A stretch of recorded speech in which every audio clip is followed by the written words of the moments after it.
कर पाए, 1000 वर्ष में नहीं कर पाए, या फिर 1,00,000 वर्ष की आयु में नहीं कर पाए, वो तुम इस 100 वर्ष की आयु में कर सकते हो। तो कैसे? तो इस पर गुरु महाराज ने कहा कि जो मनुष्य शरीर आपको मिला है, इसमें आपको प्रभु की प्राप्ति करने का रास्ता दिया गया है। अगर हम किसी पहुंचे हुए महात्मा के पास पहुंचते हैं और उनसे नाम का दान लेकर अपने घर में बैठकर साधना करते हैं, सुबह 1 घंटा, शाम को 1 घंटा, तो गुरु महाराज ने कहा कि जीते जी परमात्मा का दर्शन आपको इसी मनुष्य मंदिर में हो जाएगा। अब आप बताइए, इतना सीधा और सरल रास्ता भला किस युग में किसको मिला था? तो गुरु महाराज ने कहा कि ये कलयुग करनी का युग है, यानी कि तुम जो करोगे उसका फल तुम्हें इसी जन्म में मिल जाएगा। अगर अच्छा करोगे तो अच्छा फल मिलेगा, बुरा करोगे तो बुरा फल मिलेगा। इसीलिए कहा जाता है कि कर्म प्रधान विश्व रचि राखा, जो 10 कर्म करी 10 फल चाखा। अगर कर्म करने का अधिकार हमें मिला है तो कर्म हमें सोच समझ कर करना चाहिए। और ये बात केवल संत महात्मा अपने सत्संग के माध्यम से जीवों तक पहुंचाते हैं, समझाते हैं कि कर्म करने का अधिकार अगर आपको मिला है तो आपको कर्म सोच समझ कर करना चाहिए, ना कि गलती कर कर।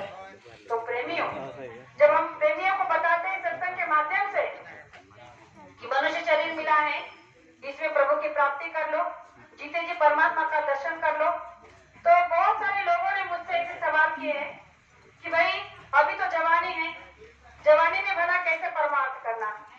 जब बुढ़ापा आ जाएगा उस समय में कोई काम नहीं होता है, तो उस समय में हम परमार्थ अच्छे से कर लेंगे। तो इस पर गुरु महाराज ने एक छोटा सा प्रमाण देकर समझाने की कोशिश की थी कि हमें कब, कैसे और क्या कर लेना चाहिए। जो परमार्थ है वो हमें कब कर लेना चाहिए और संसार हमें कब करना चाहिए। तो एक उदाहरण देकर समझाने की कोशिश की थी कि एक फकीर थे जो नदी किनारे बैठे थे। अब नदी किनारे बैठे रहे तो लोग उनकी तरफ देख रहे थे कि ये फकीर जो है कब से यहाँ बैठे हैं, लेकिन ये ना उठते हैं, ना कहीं बाहर उठकर जा रहे हैं, ना नदी के उस पार जा रहे हैं। आखिर में इनके मन में चल क्या रहा है? तो प्रेमियों से रहा नहीं गया, उन्होंने जाकर उनसे पूछ लिया उस फकीर महात्मा से कि महात्मा जी, आप यहाँ घंटों से बैठे हो, आपको क्या करना है, कहाँ जाना है? तो उसने कहा कि अरे मुझे ये नदी पार कर जाना है, लेकिन मैं इस नदी का जो जल है इसे खत्म होने का इंतजार कर रहा हूँ। मैं सोच रहा हूँ कि ये जल जो है खत्म हो जाए तो मैं नदी पार कर उस तरफ चला जाऊँ।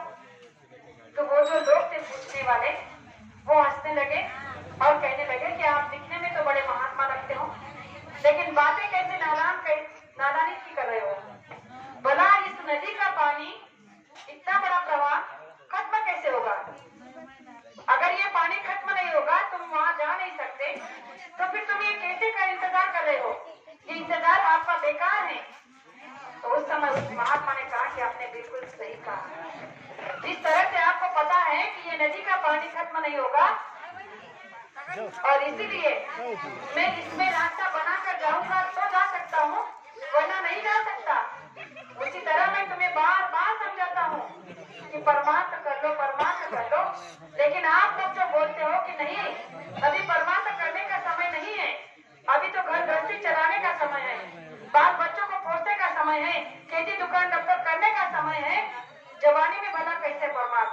तो बताओ, ये संसार की जिम्मेदारी तो आपकी कब ना कब खत्म हो ही जाएगी, लेकिन आपको पता है ये सांसों की पूंजी आपकी कब खत्म होगी? आपको पता नहीं। ये कभी भी और कहीं भी खत्म हो सकती है। तो फिर आप किस दम पर ये कहते हो कि ये काम कर लूंगा तब मैं परमार्थ कर लूंगा, घर बना लूंगा, मकान जमीन खरीद लूंगा, बेटी की पढ़ाई हो जाएगी, बेटी की शादी हो जाएगी, जो जो हम चाहते हैं वो सब करने के बाद भी हमारी मनसा, हमारी इच्छा अधूरी रह जाती है। तो गुरु महाराज ने कहा कि जिस तरह से वो नदी का प्रवाह खत्म नहीं होगा, लेकिन उससे पार होने के लिए उसी में रास्ता बनाकर हमें उस पार जाने की तैयारी करनी होगी, वैसे ही ये परमार्थ है। ये संसार भी ऐसा ही है, ये संसार खत्म नहीं होगा, लेकिन इसमें से हमें परमार्थ का रास्ता बना लेना होगा। जैसे कि अभी पूरा दिन हम संसार का काम कर सकते हैं, लेकिन जब पता है कि शाम को 7 बजे सत्संग है, 8 बजे सत्संग है, तो 1 घंटा तो हम अवश्य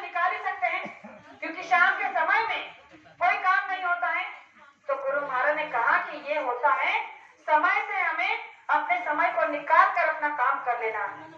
लेकिन आज का मानव इन सब बातों को भूल गया। आज का मानव केवल इतना ही समझ रहा है कि मनुष्य शरीर मिला है तो कैसे पैसे कमाया जाए, मनुष्य शरीर मिला है तो कितना धन दौलत कमाया जाए। तो प्रेमियों, ये जितना भी हम इकट्ठा याद करेंगे इसमें से साथ कुछ नहीं जाने वाला है। ये भी एक अटल सत्य है। इस पर भी एक छोटा सा प्रमाण देकर गुरु महाराज ने कई बार समझाया है कि हमारी आपकी मानसिकता कैसी है, आज के मानव की परिस्थिति कैसी हो गई है। इसका एक छोटा सा उदाहरण दिया है कि गांव देहातों में हम देखते हैं कि जो लोग जानवर पालते हैं, भैंस बैल, तो एक कीड़ा होता है, कीड़ा जिसे गोबरेला कहते हैं। वो कीड़ा जो है अपने हाथ में या पैरों में, जैसे उसकी शरीर की अवस्था होती है, उसमें जो है गोबर को पकड़ता है। कौन सा गोबर? जिस गाय ने, जिस भैंस ने सुबह सुबह ताजा गोबर किया होता है, उसकी बदबू, उसकी खुशबू उसे पसंद होती है। तो वो कीड़ा जो है उस गोबर को ढूंढता रहता है, और जब उसे वो गोबर मिल जाता है तो वो क्या करता है, उस गोबर का गोला बनाता है। और गोला बनाते बनाते बनाते दिन भर में एक बहुत बड़ा गोला बना लेता है, और फिर उस गोले को लेकर अपने घर, अपने बिल के पास आता है जहाँ वो रहता है। और वहां आने के बाद उसे लगता है कि अब इस गोले को मैं अपने बिल में, अपने घर में ले जाऊंगा। तो उस बिल के पास में जैसे पहुंचता है तो बिल का मुंह होता है छोटा और गोला होता है गोबर का बड़ा। अब वो बड़ी कोशिश करता है कि कैसे न कैसे मैं इसे अंदर ढकेल दूं, बड़ी मेहनत करता है, लेकिन उस मेहनत में वो विफल हो जाता है और थक हार कर उस गोले को, उस गोबर को वही बाहर छोड़ देता है और अंदर निराश होकर चला जाता है। फिर जब अंदर जाकर बैठता है तो पश्चाताप करता है, सोचता है किस बात पर पश्चाताप करता है कि अरे, मैंने पूरा दिन इस गोबर को इकट्ठा करने में लगा दिया और यहाँ आकर पता चला कि इतना बड़ा गोला जो मैंने बनाया था अपने लिए, वो तो मैं अंदर ला ही नहीं पाया। तो इतनी मेहनत करने का क्या मतलब? तो प्रेमियों, ये हम सब वही गोबर के कीड़े हैं। हम सबको यही लगता है कि जो संसार मिला है इसमें धन कमाए, दौलत कमाए, मान कमाए, समान सम्मान कमाए। हमने संसार के पीछे अपने आप को इतना लगा दिया है कि हमें लगता है कि इससे बड़ा और कोई चीज है ही नहीं। और जब इस धन को इकट्ठा करते हैं तो इसमें हमें कई बार झूठ बोलना पड़ता है, बेईमानी करनी पड़ती है, छल करना पड़ता है, किसी को धोखा देना पड़ता है। इन सभी को करते करते हम ये भूल जाते हैं कि हम एक इंसान है, इंसानियत हमारे अंदर से खत्म हो जाती है। और हम जब आखिरी समय हमारा आता है और जब हम खटिया पर पड़े होते हैं तब जाकर पश्चाताप होता है उस कीड़े की तरह। तब जाकर हम रोते हैं, अंदर ही अंदर पश्चाताप करते हैं कि अरे, मनुष्य शरीर मिला था, रास्ता मिला था, महात्मा आए हुए थे, लेकिन मैंने न महात्मा से मिला, न उनसे नाम का दान लिया और न ही अपने आप के लिए कुछ कमाया। और तब पश्चाताप के आंसू के तरह रोता है कि ये जो मैंने कमाया है, ये धन, ये दौलत, ये रुपए, ये पैसे, ये तो साथ में आने वाला है नहीं, इसमें से अभी कुछ साथ में लेकर जाने वाला नहीं हूँ, तो मैंने क्यों अपना समय व्यर्थ गवाया, मैंने क्यों अपनी जवानी को बर्बाद किया। तो गुरु महाराज ने कहा कि जवानी के रहते अगर आप परमार्थ कर लोगे तो आपका जीवन सवर जाएगा। तो प्रेमियों, हमारी अवस्था इस तरह हो गई है तो हमें इस बात पर सोच विचार करना चाहिए कि ये मनुष्य शरीर एक बार मिला है, बार बार नहीं मिलेगा।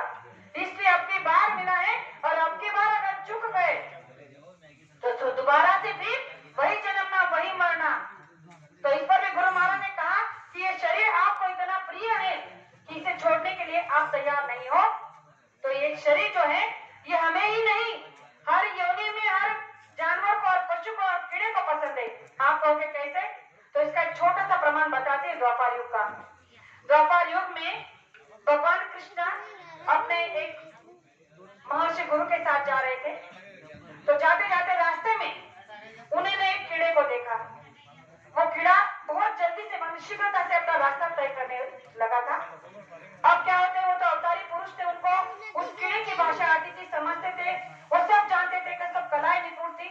तो उन्होंने अपनी भाषा में उस कीड़े की भाषा में उससे पूछा कि भाई तू इतनी जल्दी में कहाँ जा रहा है, इतनी शीघ्रता के साथ तू क्यों रास्ता क्रॉस कर रहा है? तो उस कीड़े ने क्या कहा पता है?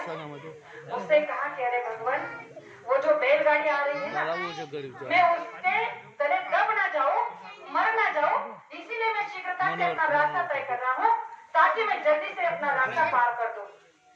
तो उस समय भगवान कृष्ण ने उससे कहा कि अरे ये तो उल्टा अच्छा है कि ये जो तुझे कीड़े का जन्म मिला है, अगर तू मर जाता है तो तुरंत तेरी योनि छूट जाएगी, तुझे इस देह से इतना लगा, इतना प्रिय क्यों?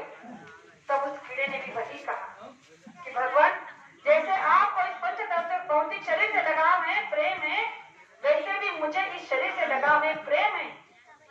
तो गुरु महाराज ने कहा कि जो लोग मांसाहार करते हैं, जो लोग शराब पीते हैं, उनके लिए कहा कि देखा, उनके अंदर भी वही जीव है, वही दया है, वही धर्म है, वो भी जीना चाहते हैं, वो भी इस संसार में रहना चाहते हैं, लेकिन तुम बेरहमी से उनको काट देते हो, मार देते हो और अपने जिभ्या के स्वाद के लिए उसका भोजन बनाकर खा लेते हो।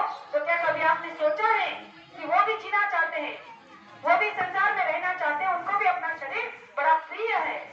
तो प्रेमियों, ये बातें केवल संसार सत्संग में ही हमें सुनने को मिलेगी। जो सत्य सत्संग में बताया जाता है, वो अन्यथा आपको कहीं सुनने को और देखने को नहीं मिलेगा। इसलिए मैं आज सभी से इतना ही कहना चाहूंगी कि जो भाई हमारे आपके बीच से आज चले गए हैं, उन्होंने गुरु महाराज से नाम का दान ले लिया था, इनके लिए उनका रास्ता तो खुला है, उनकी जीवात्मा के समान तो गुरु महाराज अवश्य कर लेंगे। लेकिन आज तक जिन्होंने अपने आप को गुरु को नहीं सौंपा, गुरु से नाम का दान नहीं लिया, उनका क्या? उनका भी वही हर्ष होगा जो उस कीड़े का हुआ है। तो प्रेमियों, मैं आप सभी से इतना ही कहना चाहूंगी कि ये समय और ये शरीर बड़ा अनमोल है।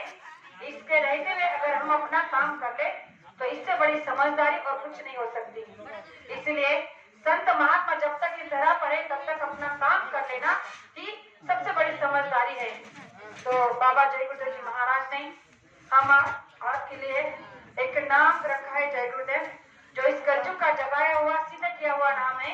इस नाम को लेकर आपके भौतिक और आध्यात्मिक दोनों काम संवर सकते हैं, बन सकते हैं। इसलिए इस नाम को लेने में हमें जरा भी शंका संकोच नहीं करनी चाहिए। तो आज आपके सामने जो दो बातें रखी, हो सकता कहने में एक आध शब्द ऐसा निकल गया हो जो मुझे नहीं कहना चाहिए था, तो आपकी छोटी बेटी समझकर माफ करना ऐसी आशा करती हूँ और मेरे दो शब्द को यही विराम देना चाहती हूँ। जय गुरुदेव, जय